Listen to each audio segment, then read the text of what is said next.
Hi guys, and welcome back to my channel. Today I wanted to share with you why we almost didn't get our boarding pass to Rise of the Resistance. We just returned from Disney. I have so many videos that I hope to share with you in the upcoming weeks, but I felt like this was the most important one to get out to you as soon as possible because I know a lot of you guys are gearing up to go check out the new Star Wars Galaxy's Edge and to hopefully have an opportunity to go on Rise of the Resistance and to get your boarding pass and all that good stuff. And I thought it was important to share with you some of the things that we encountered on our trip. So we took this trip because I wanted to see all of the new things that Disney had to offer, and most importantly, Star Wars Galaxy's Edge and Rise of the Resistance. And we did run into a couple of glitches and a couple of things that almost prevented us from being able to get our boarding pass, and I think you guys should know about it. Okay, so first of all, I picked Caribbean Beach to stay at because it has a direct Skyliner route to Hollywood Studios. So I thought it would be the most convenient form of transportation until I realized it does not go to Hollywood Studios early enough to get into the park to get your boarding pass. For instance, on our trip, Hollywood Studios opened at 7 a.m. and the Skyliner did not start running until 7:30.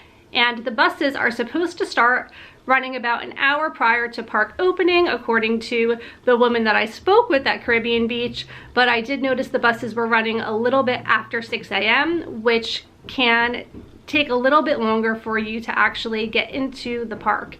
And in our situation, we decided to take an Uber at like 5:30 in the morning to guarantee that we would be in the front of the line and be able to be in the park by 7 a.m. because you guys probably already know, if you've done any research on this, you have to get your boarding pass basically the second the park opens, and oftentimes it is gone within minutes. So we really wanted to make sure that we were ahead of the game.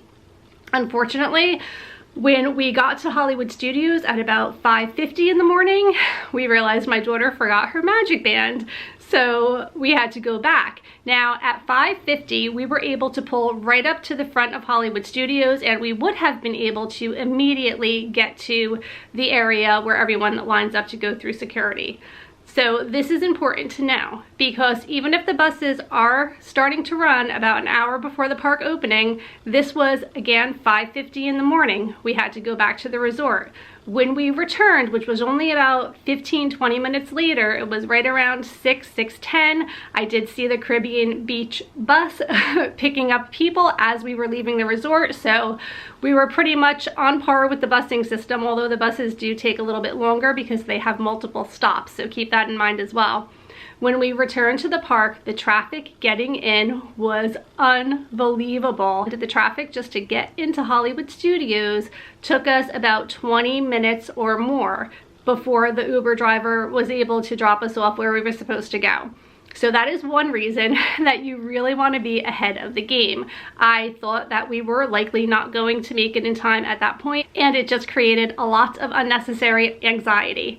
But once we did get in, the other tip that I will give you is to not have any bags with you that day so that you can walk directly to the ticket line and not have to worry about going through the bag check, because that will just hinder you from getting into the park that much earlier. So we did not bring any bags that day. We walked right through, and it was about 6:45, maybe 20 to 7 when they actually started letting people through the gate. They scanned our magic bands, and my daughter Emily said to me, when they scanned me, you know how like it lights up green typically and you go in? Hers lit up blue, and mine lit up blue as well, and I didn't think anything of it because I saw hers was blue and mine was blue. We walked in and we were talking about it after we were already in the park and waiting for the 7 a.m. official opening time, and I'm like, you know what, let's go up and just double check and make sure that everything's okay, because wouldn't that be horrible if we went through all of this and we actually were not considered to be guests in the park? And sure enough, we did not scan through. They did not recognize that we were there.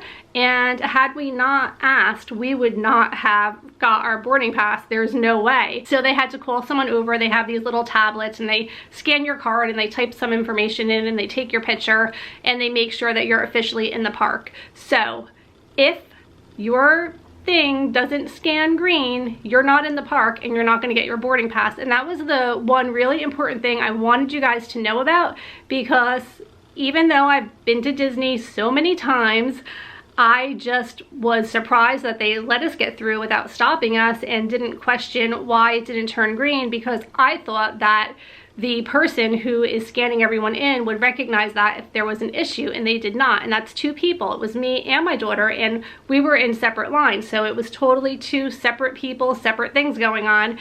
And that is really scary. And let me know in the comments below if that happened to any of you guys, if you actually were not scanned into the park and you ended up not getting your boarding pass, because that would have been really upsetting.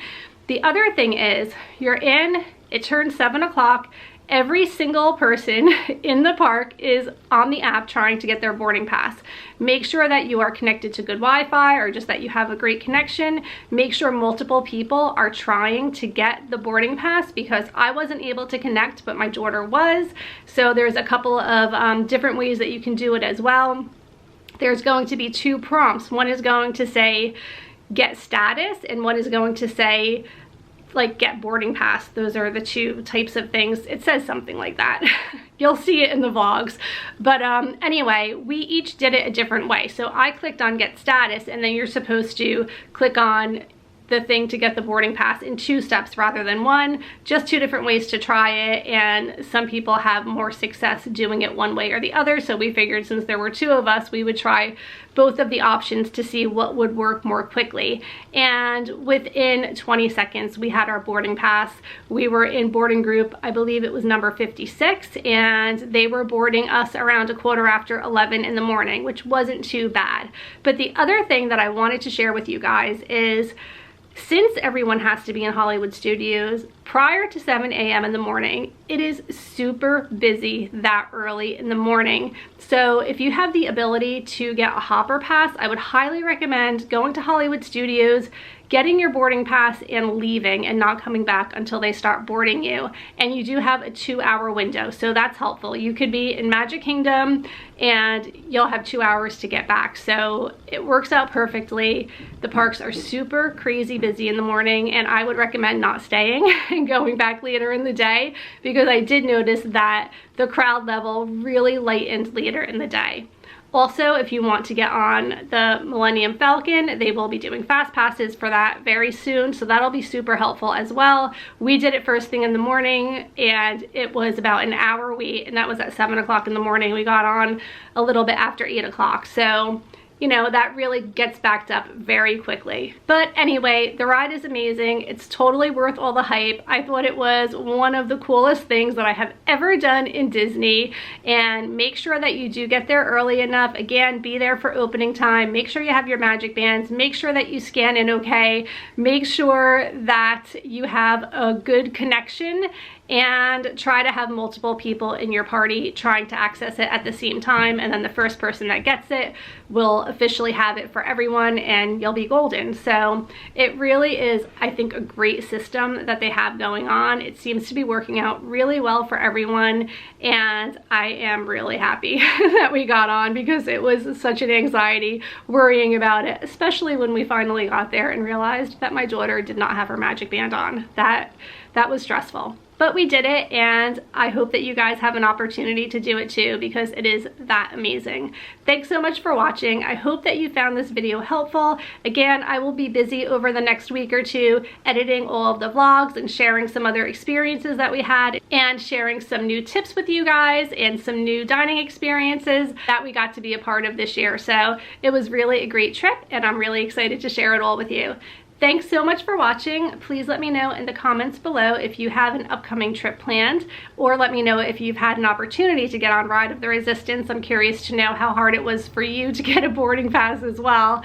And give this video a thumbs up if you liked it. Don't forget to subscribe, and I'll see you in the next video. Take care. Bye.